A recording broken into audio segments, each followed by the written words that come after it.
Ningma ma sɔrɔ a caman sigimɛ ka ɲɛmada ka ɲɛsin jabaraniw ma walasa faamuya bɛ se ka sɔrɔ aw fɛ Seri Fila TV bamanankan kunnafoni na min bɛna walawalali kɛ aw ye Mali kunkan ani diɲɛ fan wɛrɛw kunkan an b'a fɔ n kɔni y'a kuma sere bakuruba kunnafoniw filɛ. Groupement des leaders spirituels musulmans du Mali silamɛ diinɛ ɲɛmaaw ka fara ɲɔgɔn kan jɛkulu ɲɛma a Seyid Sherif Ousmane Madana Haidara tile damadɔ taama min kɛra ka ɲɛsin Burkina Faso ma a fa ba la kɛrɛnkɛrɛnnen ɲɛna Ouaga kunnafonidilaw gɛrɛla a la u bɛ se ka filafila sɔrɔ ka bɔ a yɔrɔ kɛrɛnkɛrɛnnen ɲɛna waleya kun kan wale min kɛ mɛ ka diɲɛ kɔnɔ guwa ni o ye bamanjiya wale ye silamɛya ye fɛn min fɔ o la danfara min bɛ o ni bamanjiya ni ɲɔgɔn cɛ walawalali kɛra o ka a Seyid Sherif Ousmane Madana Haidara fɛ. Cakɛda min bɛ an ka jamana kɔnɔ ni a ɲɛsinnen don jiko yɛrɛ ma u k'a ma ko Société Malienne de Patrimoine de l'eau potable SOMAPEP olu ye sigi dɔ kɛ sigi kun tɛ dɔwɛrɛ ye kuntilenna min di bɛ u ma ka se ka ji kɛ ka malidenw labɔ ka jateminɛ kɛ o ka min bɛ se ka labaara o ka se ka si dɔ bamanankan kunnafoni na pabaw ye ninnu de ye minnu ni sɔnni u bɛ walawala aw ye aw dangana.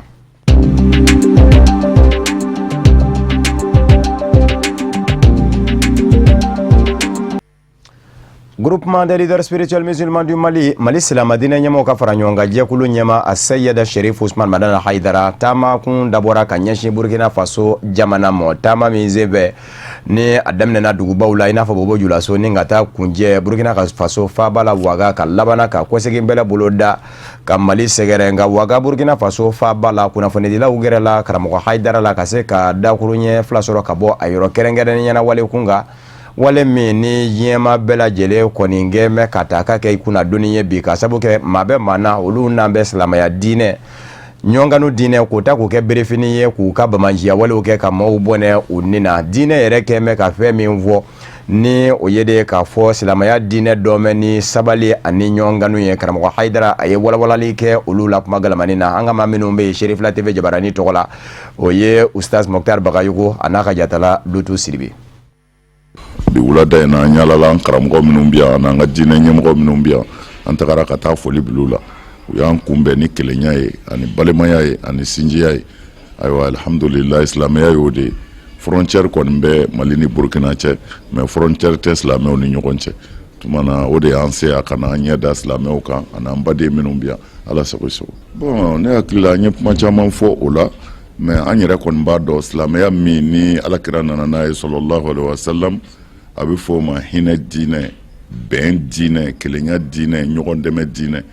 mais ni diinɛ kɛra ka joli bɔn ka mɔgɔ faga ka bɔ a denw kɔrɔ ka den faga ka bɔ a bangebaw kɔrɔ n'o kɛra diinɛ min ye ne hakili la hali ni ma don kalan na i b'a dɔn o tɛ ala kɔni ka diinɛ ye parce que ala y'an da de ka hinɛ an na ka hakili di an ma an bɛ se ka balo hɛrɛ la dugukolo kan cogo min. Bon ni mɔgɔ dɔ nana o hɛrɛ yɛlɛmɛ k'o kɛ fagali ye k'o kɛ joli bɔn ye bon bɛɛ b'a dɔn o ti ala ka sira ye mana n bɛ fɛ k'a fɔ ye silamɛya kɔni an m'a dɔn ni terrorisiya ye an y'a dɔn ni hinɛ de ye alakira sallallahu alaihi wa sallam a ye mɔgɔw don diinɛ na n'a yɛrɛ jogo de ye a n'a ka sabali a n'a ka muɲu ale kɔfɛ fana mɔgɔ minnu fɔra kɔ silamɛya mɔgɔ ɲumanw na bɛɛ fana ye diinɛ in labonya ni kanu de ye diinɛ ye kɛlɛ kɛ parce que bin kɛra diinɛ kan. Bon ne hakili hali kafiriw ka sariya la ni mɔgɔ nana bi ka i ka so sariya la i b'i yɛrɛ ɲini bɛ se ka kɛ a ka ɲɔgɔn faga yɛrɛ ɲini bɛ se ka kɛ i k'a faga silamɛya ye fagali kɛ nin yɔrɔ in dɔrɔn de la n'o tɛ k'a fɔ silamɛya de taara bi mɔgɔ kan ko f'i ka kɛ silamɛ ye o ma deli ka kɛ silamɛya kɔnɔ parce que hakili tɛ sɔn o ma fɛn o fɛn n'a diyagoyara o kɔrɔ ye tiɲɛ de tɛ tiɲɛ bi jira mɔgɔ la de hakili bɛ an fɛ ni tiɲɛ jirala an b'a dɔn ala y'o de fɔ la ikraha fi din ala ko karabali tɛ diinɛ na tiɲɛ ni nkalon bangena ko min ka di min ye bɛɛ k'i ta kɛ a bɛ segin ne ma lahara bon a man kan ne ka e kɛlɛ k'u ye chrétien a man kan k'i kɛlɛ k'u ye kafiri ye a ka kan k'i wele de k'i nɛgɛn i bɛ se ka don ta la cogo min na parce que ne dalen bɛ n ta la mais n'i ma sɔn e ye mɔgɔ ye ne ye mɔgɔ ye an bɛ balimaya kɛ ni i sera ma ko se t'i ye ni n bɛ se k'i dɛmɛ n b'i dɛmɛ n'i sera ma ko i man kɛnɛ ni ne ye furakɛlikɛla ye n b'i furakɛ mais i sɔnna ala la i banna ala la n'an sera lahara ala de b'o ɲɛnabɔ mais ne tɛ se ka bila ala nɔ na diɲɛ na yan ka tɔɔrɔ se e ma ko parce que i tɛ silamɛ ye silamɛya m'an bila o la i bɛ se k'o kɛ i yɛrɛ ka ŋaniya wɛrɛ de la mais ala ko tɛ ala sago i sago. Boucle du Mouhoum Burkina Faso marado marami ni sɛnɛkɛyɔrɔ do kunnafoniw yɛrɛ ye a jira k'a fɔ min ye ɲɔ sɛnɛtaw ye o fanba bi bɔ Boucle du Mouhoum de la n k'a fɔ Boucle du Mouhoum de la wa yen de fana dedugu bɛɛ a kɔnɔ barisabu ka d'a kan maraden tɔgɔ de do dedugukaw fɛ karamɔgɔ Ayidara jama bɔra ka a kunbɛn ka sabu kɛ kanuɲɔgɔnw olu ka ca mara in kɔnɔ kosɛbɛ a y'a nisɔndiyaw o sɛbɛkɔrɔ bonyana an sera ka maa dɔw sɔrɔ ka olu dasumunzumu kɛrɛnkɛrɛnnen ɲɛna Ustaz Mokhtar Bagayogo a n'a ka jadala Lutu Sidibe u ye min sɔrɔ o filɛ. Bon, vraiment en satisfaira siga foyi tara parce que Wulibali la komi an ka président y'a fɔ cogo min na n'o ye président Modibo Diallo ye a y'a fɔ cogo min na tiɲɛ na a kɛra ten an tun ye programme min tracé o tun ye tile 10 ani dɔɔni ye a tun bɛ dɔgɔkun 2 ɲɔgɔnna bɔ nka ala ni kow yɛrɛ cogo kama ani karamɔgɔ yɛrɛ ka occupation bi diɲɛ kɔnɔ o cogo kama an ye programme yɛlɛma k'a kɛ tile 7 ɲɔgɔnna ye o tile 7 nin kɔnɔ vraiment ala sɔnna laɲini ye min ye vraiment a bɛɛ lajɛlen dafara bon k'a sababu kɛ ŋaniya yɛrɛ ŋaniya ɲumanya yɛrɛ ye k'a fɔ ko dɔ bɔra loon na a ma se ka dɔ bɔ baara la fiyewu dɔ bɔra loon na cogo cogo an tun ye dugu o dugu bolo da karamɔgɔ sen sera ka jɔ a dugu bɛɛ lajɛlen na bon vraiment foyi tɛ anw fɛ an bɛ karamɔgɔ fo tiɲɛ la an b'a fo an bɛ dugawu k'a ye parce que nin baara in kɛra sɛgɛn dɔrɔn de kɔnɔ parce que n'i y'a jateminɛ baara min tun kan ka kɛ tile 10 ani 4 ɲɔgɔnna kɔnɔ walima tile 15 kɔnɔ dugu hakɛ min tun kan ka yaala o kɔnɔ n'o dugu hakɛ bɛɛ lajɛlen tilala ka yaala tile 6 kɔnɔ Cheikh Mokhtar i b'a dɔn tiɲɛ yɛrɛ la a kɛra ni degun ye karamɔgɔ ma hali seconde kelen a ma lafiya vraiment an b'o yafa ɲini a fɛ an y'a degun mais tiɲɛ na an bɛ dugawu k'a ye k'a ɲini ala fɛ ala ka sija ni kɛnɛya d'a ma et puis vraiment karamɔgɔ laɲini ye min ye diɲɛ ka lafiyara diɲɛ ka ɲɛtagara an b'a ɲini ala fɛ ala ka sɔn jɔnw ka se ka nin faamu ni nin faamuna dɔrɔn an bɛɛ lajɛlen bɛ lafiya vraiment anw burkinabɛw kɔni nin taama nin senfɛ tiɲɛ yɛrɛ la anw nisɔndiyara parce que karamɔgɔ ka laɲini an ka faamaw y'a faamu silamɛw y'a faamu mɔgɔ minnu tɛ silamɛ ye adamaden bɛɛ de y'a faamu bi kɔni an nusa ka di kosɛbɛ hali an ma karamɔgɔ y'a ɲana a donna an ka jamana kɔnɔ an b'a ɲini ala fɛ a donni ka kɛ hɛrɛ ye a nana degun min sɔrɔ ala k'a wuli wa an ma sigi ara fana degun ninnu fana bɛ wuli sabu an lara karamɔgɔ la an bɛ sa a kɔ fana an b'a ɲini ala fɛ sijan ani kɛnɛya ala k'a di an karamɔgɔ ma hali bi a k'an saba duwawu la an bɛ duwawu ɲini karamɔgɔ fɛ a n'a kɔmɔgɔ bɛɛ ani silamɛ ɲuman bɛɛ u ka duwawu kɛ an karamɔgɔ ye karamɔgɔ yɛrɛ fana ka duwawu kɛ silamɛya ye fɛn min bɛ se ka silamɛya kɔrɔta sabu bi karamɔgɔ donna dedugu nusadiya tɛmɛna dan kan an t'a la min fɔ an b'a la fo ka barika da vraiment nisɔndiya min na en tant que président karamɔgɔ sen donna an fɛ yan k'a ka baara kɛ lafiya la tɔɔrɔ ma mɔgɔ sɔrɔ bɛɛ lafiyalen don bɛɛ nisɔndiyalen don tɔnden bɛɛ sewara karamɔgɔ yɛrɛ ye min fɔ kɛnɛ kan a ye bɛɛ sewa a ye bɛɛ nisɔndiya vraiment ne en tant que premier responsable nisɔndiya damatɛmɛ don surakata bɛ to k'a fɔ ko karamɔgɔ bɛna kɛ burkinabɛ ye mais a t'a fɔ a bɛna kɛ burkinabɛ ye boboka lo wa wagaka lo wa a m'o fɔ mais burkinabɛ min lo deduka de don voilà a ka étage jɔni filɛ alhamdulillah depuis tournée in daminɛna bobo ala y'a seere adamadenw yɛrɛ y'a seere o jinɛw y'a seere o mɛlɛkɛw y'a seere adamaden minnu tubila ni an karamɔgɔ ka nali burkina dan t'a la cɛ si tɛ yen muso si tɛ yen k'i bɛ se k'a jate karamɔgɔ mana don jamana o jamana kɔnɔ a tɛ dan adamadenw dɔrɔn ma hali jinɛw bɛ tubi o la karamɔgɔ nali adamadenw de kan ka nisɔndiya ni karamɔgɔ nali ye karamɔgɔ nali ye hɛrɛ de ye adamadenya yɛrɛ ma karamɔgɔ nali ye hɛrɛ de ye diinɛ ma karamɔgɔ nali ye hɛrɛ de ye silamɛya ma an bɛ ala tando ni karamɔgɔ ye an bɛ waso n'a ye an bɛ dugawu k'a ye k'a ɲini ala fɛ sijan ani kɛnɛ ni lafiya ala k'o di an n'a ma Burkina voyage a ye leçon caman di an ma an y'a ye k'a fɔ vraiment ni ala sɔnna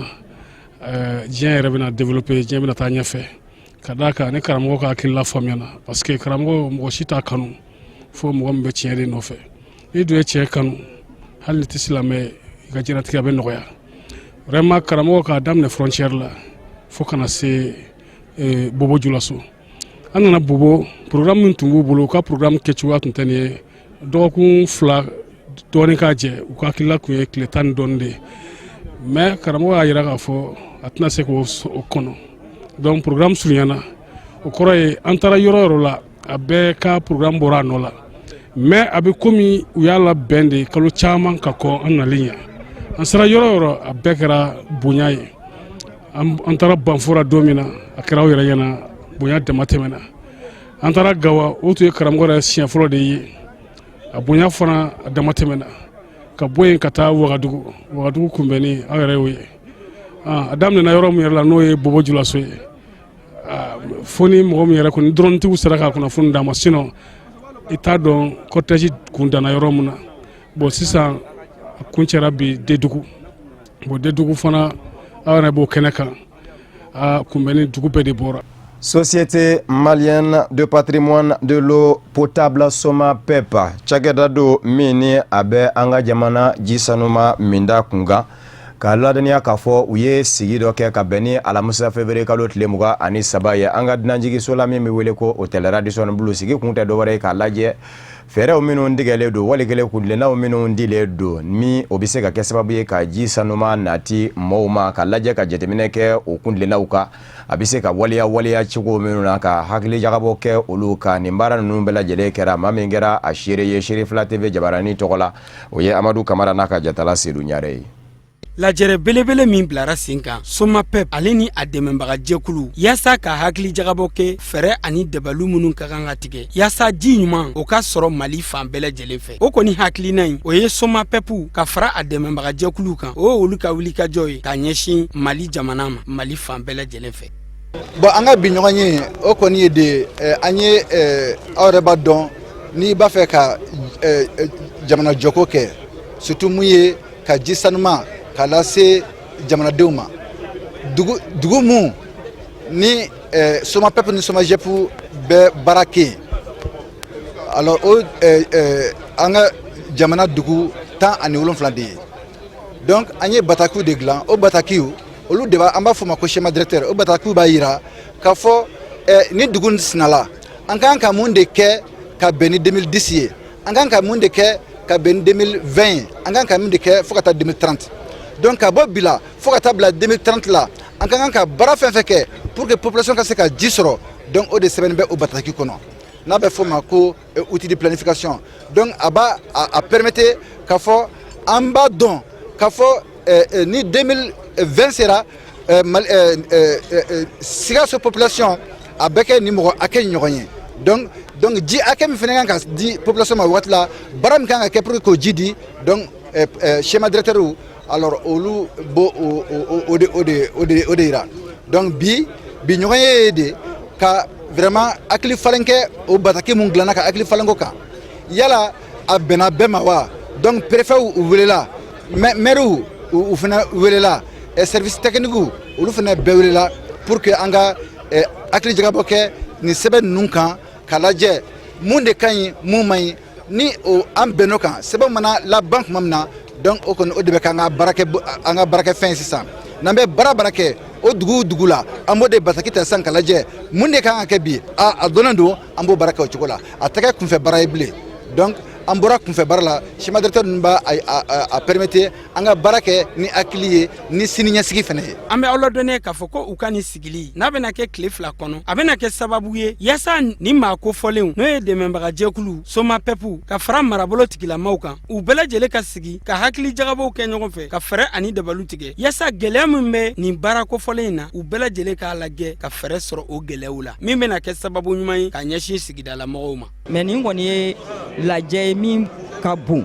parce que an bɛ centre ka jiko bɛ ɲɛnabɔ cogo min na centre minnu bɛ SOMAPEP ka bolo kan o centre ka jiko bɛ ɲɛnabɔ fo ka taa se san 30 ma 2030 ma an b'o kɛnɛ de kan bi pour que a ka dɔn k'a fɔ k'a daminɛ sisan na fo ka taa se san 2030 ma an kan ka min kɛ jiko sira kan ni centre la an b'o kuma de la bi.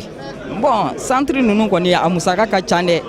parce que min do fɔlɔ an tɛ se ka musaka ba prononcer fɔlɔ parce que étude de do sisan nɔ mɔgɔ o mɔgɔ n'a kan ka dɔ fɔ jiko kɛnɛ kan centre ninnu kɔnɔ olu de bɛ yan bi olu de kan ka a yira na k'a fɔ an ye minnu don papier ninnu na k'u ka ɲi n'o fɔra tuma min na k'o ban an bɛ se ka hakɛ fɔ mais a kɔni bɛ kɛ miliyari caman ye parce que centre 14 jiko aw yɛrɛ b'a dɔn k'o ma nɔgɔ mais bi kɔni ni nin bi baara banna o kɔfɛ an bɛ se ka wari hakɛya fɔ k'a fɔ u ka jiko ka se san 2030 ma a kan ka bɛn nin wagati nin hakɛ nin ma wari sira kan ani minɛ minnu kan ka don a ka sira kan ni bi ɲɔgɔn ye banna o kan ka perepere latigɛ c'est pour que ka ɲini mɔgɔ welela nin kɛnɛ kan u ka papier ninnu lajɛ ni hakilisigi ye pour que an kana fili a la o de kɔni ye ne ka laɲini ye. an b'a yiraw la k'a fɔ ko lajɛrɛ in n'a kun tɛ dɔwɛrɛ ye fɛɛrɛ kura minnu bolodalen don ani hakilina kura minnu talen don k'olu bɛɛ lajɛlen ta k'o don ba la ka kɛɲɛ ni sigidalamɔgɔw jamana ɲɛmɔgɔw dɛmɛbagajɛkulu u bɛɛ lajɛlen ka laɲini wa wulikajɔ in a dabɔra yaasa di ɲuman o ka sɔrɔ ka kɛɲɛ ni malidenw bɛɛ lajɛlen ka laɲini. Tausa baraji mana ban dilala a na mago ɲɛ maa caman de ye ka sabu kɛ maa minnu bɛ yen ni olu ye sɛnɛkɛlaw ye kɛrɛnkɛrɛnnenya sɛnɛfɛnw bɛ se ka sogin cogo min o sɛnɛyɔrɔ ɲuman na kɛ an ka babolo in dafɛlaw ye maa minnu fana ye mɔnikɛlaw ye jɛgɛko ta fa fana fɛ a yama tɛna jigi maa na fo ka taa se baganmaralaw fana ma u ka ayiwa dabaw mini jiko o de kosɔn jamana ɲɛmaaw n'u dɛmɛbaaw baɲumankɛlakaw kɛmɛ ka sigi dɔ bolo da an ka dunanjigiso la min bɛ wele ko Grand Hôtel ka lajɛ fɛɛrɛw minnu bɛ se ka sigi sen kan walasa Tausa baraji a bɛ se ka dankɛnɛmaya sigi kun ye o de ye o kɛra ka bɛn ni alamisa février kalo tile 23 ye maa minnu kun bɛ a kɛnɛ ka Kafune Bacili n'a ka jatala Seydou Ɲare.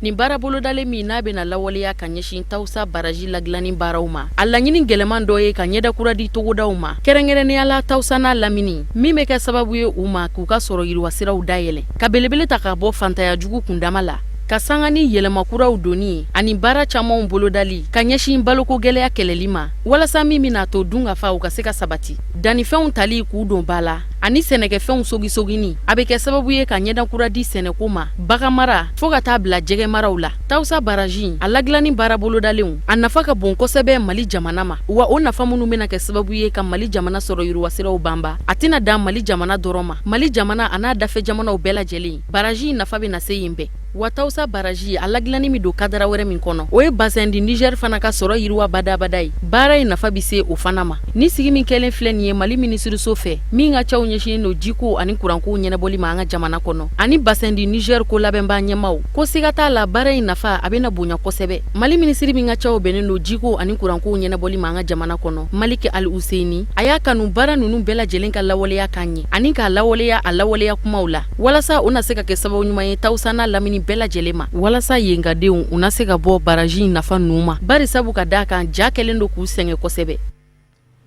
Festi Group Media Energy ale ye jɛkulu ye min ɲɛsinnen don kunnafonikow ma u kɛmɛ ka u ka ɲɔgɔnkunbɛ ta ko fɔlɔ o baaraw n'u don ka bɛn ni alamisa février kalo tile 23 ye an bɛ aw ladɔnniya k'a fɔ o baaraw kɛra yɔrɔ min na sigida gale k'i min bɛ wele ko Korofina o ndolati kɛnɛ de don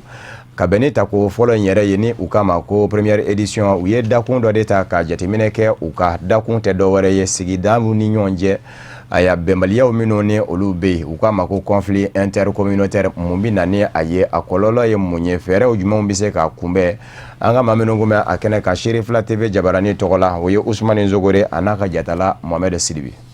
K'a daminɛ février kalo tile 23 la ka taa se a tile 26 ma san 2017 ɲɛnajɛ belebele bɛna sigi Groupe Media Energy maaw fɛ ni nin bɛ kɛ a tako fɔlɔ ye tile 3 kɔnɔ baaraba camanw de bɛ yen minnu bolo dalen don u fɛ i n'a fɔ sanni ani feere sira ni sugukuraw sigili ye u fɛ farikolo ɲɛnajɛw i n'a fɔ karatekaw bɛ minnu kɛ ka taa se zikiri kɛnɛ dumanbaw sigili ma sen kan a kɛra kɛnɛ Groupe Media Energy ɲɛmaaw bolo u ka se ka u ka baaraw nun don ni kunnafonidi kɛnɛ sigili ye k'o babu kɛ gɛlɛya minnu bɛ siyaw ni ɲɔgɔn cɛ sababu jumɛnw bɛ na n'a ye kɔlɔlɔ jumɛnw b'a la ka taa se furaw jumɛnw kan ka ɲɛɲini a la. Hakilila min na n'o ye n y'o de fɔ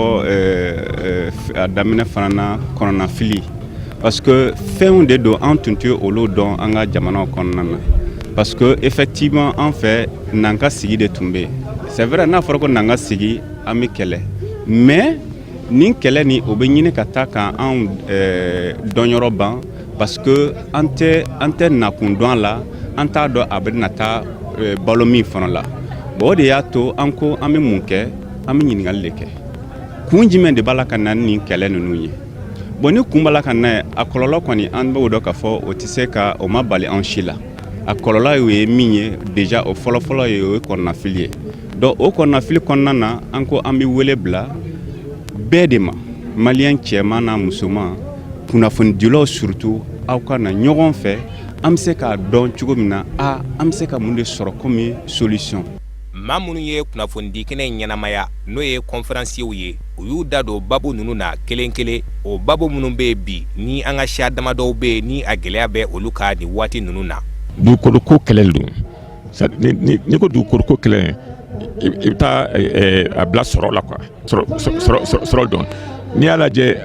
ni an miiri bɛ min bɛ kan ka kɛ Nampala Jowara Tɛnɛnku yɔrɔ la dɔwɛrɛ tɛ yen fonctionnaire mun sigilen b'an kɔ yen nɔ misi b'u bolo dugukolo b'u bolo u la yɔrɔ la k'a sɔrɔ sigilen bɛ yen nɔ ka so ta baara kɛ est-ce que a faamuya donc mɔgɔ minnu bɛ yen nɔ filaw de tun bɛ misi mara filaw tun mana misi mara u bɛ taa bamananw na foro la ka taa misibɔ ka misiw ladaga yen nɔ u bɛ bɔ kɛ u bɛ ɲɛgɛnɛ kɛ o ye engrais ye donc engrais chimique tun tɛ yen nɔ u bɛ mun d'u ma u bɛ ɲɔ kala t'u bolo u bɛ ɲɔ dɔ d'u ma u bɛ basi dilan donc ninnu fana bɛ nɔnɔ d'u ma donc o tun ye baara ko cogo de la équilibre tun bɛ yen nɔ maintenant depuis que fonctionnaire mun bɛ yan nɔ ani commerçant mun bɛ yan nɔ olu commencé ka misiw san olu commencé ka dugukolo ta donc dugukolo dɔgɔyara est-ce que y'a faamuya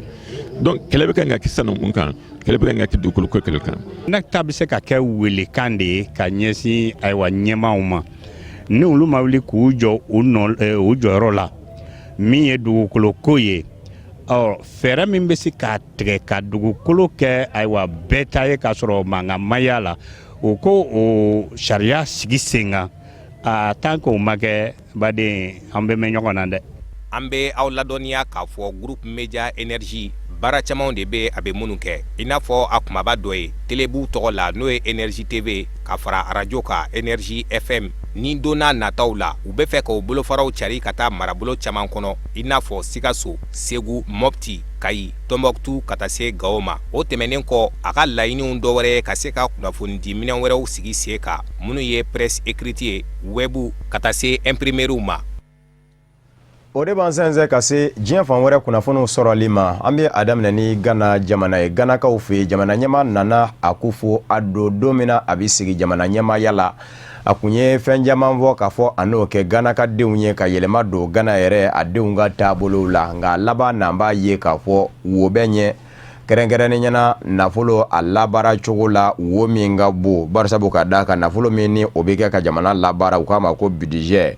wo min bɛ ɲɛ o la ni o ye tɔ ka jɛ ye o ye dolari wari miliyari 1 ani miliyɔn 600 o de bi a jɛ an bɛ aw ladɔnniya k'a fɔ san 2016 Gana jamana kunnafoniw ye a jira k'a fɔ san 23 a ma deli ka jiginni min kɛ a ye o de jateminɛ san 2016 barisabu ka d'a kan jamana yɛrɛ kɔnɔ nafasɔrɔ siraw minnu bɛ yen ni sɔrɔ ka yiriwa a bɛ jateminɛ ni o ye u k'a ma ko produit intérieur brut PIB san 2016 ko kunnafoniw kun y'a jira k'a fɔ o kun ye sɔrɔw yɛlɛ ka se ni hakɛ min ye a y'a kɛmɛ sara la 3 ngɔri ani 6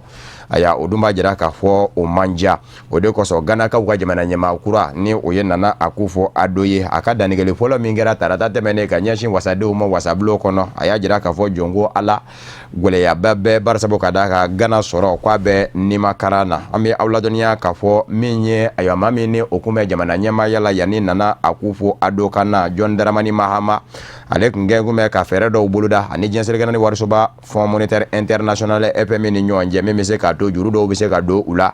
k'a lajɛ ka u dɛmɛ ni ɲɔgɔn ye ka se ka sɔrɔ kɔrɔta cogoya dɔ la nka Nana Akufo Addo kun y'a jira k'a fɔ ni ale nana bɛɛ a b'o bɛɛ lajɛlen jɔ ni ka fɛɛrɛ kura sigi sen kan fɛɛrɛ kura kun tɛ dɔ wɛrɛ ye k'a lajɛ lɛnpow minnu bɛ jamana kɔnɔ k'olu bin maa minnu ni olu b'u ka nafolo bɔ k'u don jamana da fɛ n'u ko ma ko investisseurs walasa olu ka se k'u ka nafolo bɔ u ka se ka kariya ka nafolo don fɛnw da fɛ ka sɔrɔ u ma sera lɛnpoko ta fa ɲɛ nka a nan bɛ bɔ fɛn min kalama nin ye ni o ye k'a fɔ dolari wari miliyari 1 ani miliyɔn 600 ko o de bɛ ayiwa wari jɛ a y'a jira k'a fɔ wulikajɔ de ka kɛ nɔn tɛ min ye Gana ye a sɔrɔ ko o n'a ɲɔgɔnna sɔrɔba tɛ an bɛ aw ladɔnniya k'a fɔ kabini san 2014 Gana sɔrɔ binna ka fiɲɛ ta barisabu ka d'a kan a ka sɔrɔ fanba dulon bɛ fɛn min na ni o ye sanu ani taji ye olu sɔngɔw kuma bira ka bi diɲɛ seleke naani sugu baw la. Kongo jamana kɔnɔ jamana ɲɛmaaw kun ye a jira Kongo Kinshasa kɛrɛnkɛrɛnnen ɲɛna k'a fɔ diɲɛ seleke naani tɔnba Nations Unies ni setigi jamanaw nansarala tɔnba Union Européenne bɛ ka wele min da k'u ka jateminɛ kɛ lahala dɔ kan lahala min ni o jiralen don k'a fɔ u ka lakana tigilamaw de ye o bolo da lahala jugu don ka maaw bɔnɛ u ni na ja dɔ de bɛ ka tɛmɛ kunnafoni sɔrɔ sira kura sanfɛ ni o ye réseaux sociaux ye minnu bɛ ka maaw jira Kongo Kinshasa surasiw la u kɛn bɛ ka maaw fa a y'a Kongo Kinshasa kɔnɔ dɔ la u ko kɔnɔ min ma ko Kazai ko ka lajɛ ko ka sɛgɛsɛgɛ nka Lambert Mende ni o ye Kongo Kinshasa jamana ɲɛmaa ka babu sendigi ye o kun y'a jira k'a fɔ ko in kɔni ye nkalon sogololen de ye ni u k'a ma ko montage barisabu ka d'a kan o fɛnɛ bi kɛ bi jaw la nka ma ɲa min kɔ a kɛra o ye kɔrɔfɔw kɔni jayara u dala f'u nana jira k'a fɔ don nataw la u bɛna jɛkulu kɛrɛnkɛrɛnnen dɔ sigi sen kan jɛkulu min bɛna wulikajɔ kɛ ka Kazai sɛgɛrɛ ka taa a ya ɲininkali tɛnku maaw la seereya bɛ min bolo ka di sɛgɛsɛgɛlikɛlaw ma bɛɛ lajɛlen ka na ni ka seereyaw ye walasa ko in bɛ se ka jɛya kunnafoniw ye a jira Lambert Mende ka fɔ la k'a fɔ u bɛna lajɛ ka kiiri ɲɛmaa dɔw sugandi surasiya yɛrɛ bɛna k'u ka minnu bɛna sɛgɛsɛgɛli in daminɛ o kumana a y'a duguw minnu ni olu bɛ Kazai kɔnɔ k'a daminɛ Mbuji Mai la ka taa se Kananga mɔ ne maa o maa dɔnyɔrɔ bɛ maa falen ninnu b'a cogow la ko a ɲininen don i fɛ i ka wuli i ka jɔ kɛ ni ka o sɛgɛsɛgɛli kɛ jɛkulu in sɛgɛrɛ.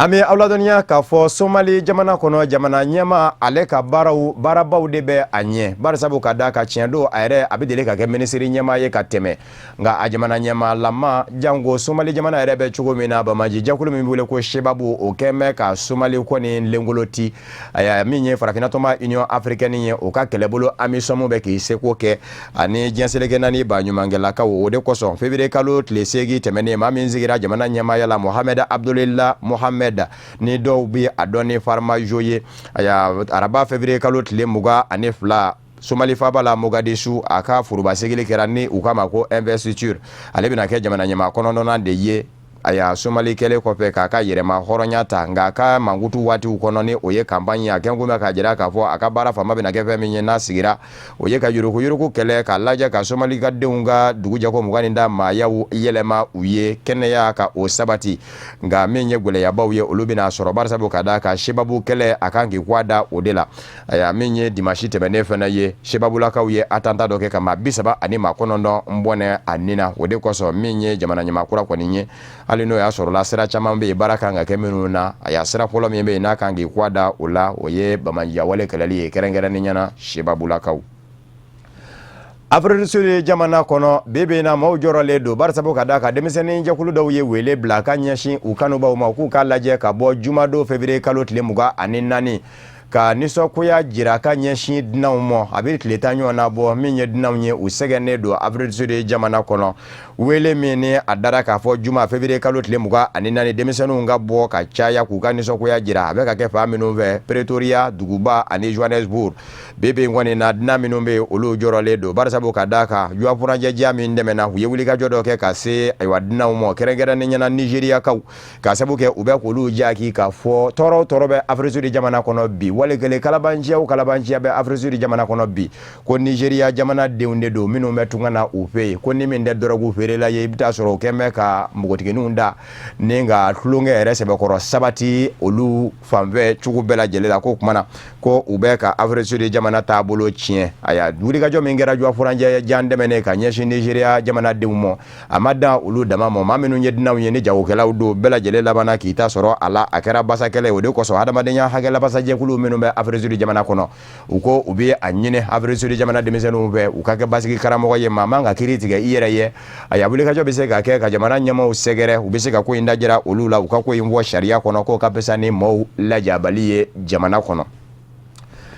Ka da tulo kan ka fɔ Sudan du Sud jamana ka taa se Somali ma Nigeria ani Yemen diɲɛseleke naani tɔnba Nations Unies kɛn bɛ ka kulo bɔ ka ɲɛsin baɲumankɛlakaw ma ko ka lajɛ ka dɛmɛ kɛ kɛrɛnkɛrɛnnen ɲɛna dun ka fa dɛmɛ barisabu ka d'a kan nin jamana naaniw minnu wɔn bɛ bi jateminɛw y'a jira k'a fɔ kɔngɔ bɛ ɲini ka dangoli sago a yɔrɔw la ni wulikajɔ ma kɛ teliyala k'u magwɛ ni dɛmɛ ye bɛɛ min ye maa miliyɔn 20 ɲɔgɔn na ye ko kɔngɔ bi sɔn ka dadigi kɛ o de la o de kosɔn diɲɛseleke naani tɔnba Nations Unies ɲɛmaa kura ni o ye Antonio Guterres ye a ko a b'a ɲini setigi jamanaw fɛ a y'a dolari wari miliyari 4 ani miliyɔn 400 ɲɔgɔn na u mago bɛ o de la kɛrɛnkɛrɛnnen ɲɛna bolofaraw minnu bɛ diɲɛseleke naani tɔnba Nations Unies bolo ni olu ɲɛsin bɛ hadamadenya dɛmɛw ma a y'a ko nafolomugu in kan ka kɛ k'olu magwɛn walasa u ka se ka balo doni ka taa ni a ye nin yɔrɔ ninnu na an bɛ aw ladɔnniya k'a fɔ jateminɛw ye a jira k'a fɔ nin balawu in min ni a bɛ ka jamana naani ninnu sɔrɔ ni o ye kɔn ye a y'a dɔw ta kɔni ɲɛ k'a fɔ ala yɛrɛ de nana ni a ye samiya ma se ka ɲɛ ja o kɛra sababu ye ka forow tiɲɛ nka dɔw fɛnɛ bɛ yen a y'a olu fɛnɛ y'u sigiyɔrɔw bila ka sabu kɛ min ye lakanabaliya ye o ɲɔɲɛnen don Bamaji ko tile in na a y'a ko o n'a ɲɔgɔnna gɛlɛya de kɛn bɛ ka nin jamana damadɔ ninnu sɔrɔ Sudan du Sud jamana Somali Nigeria ani Yemen. O de fana bɛ dansigi bamanankan kunnafoni na min farala ɲɔgɔn kan ka lase aw ma kunnafoni di so ɲɛmaya so fɛ ka bɛn ni nin kuma ye ka wale ɲuman dɔnfɔli kɛ ka ɲɛsin aw ma Mali kɔnɔ ani Mali kɔ kan aw minnu gɛn kun bɛ ka ɲɛmada ka ɲɛsin aw ka jabaraninw ma laseli wɛrɛ an bɛ ɲɔgɔn sɔrɔ yan'o cɛ a k'an bɛn diɲɛ waati wɛrɛ n'Ala sɔnna ma.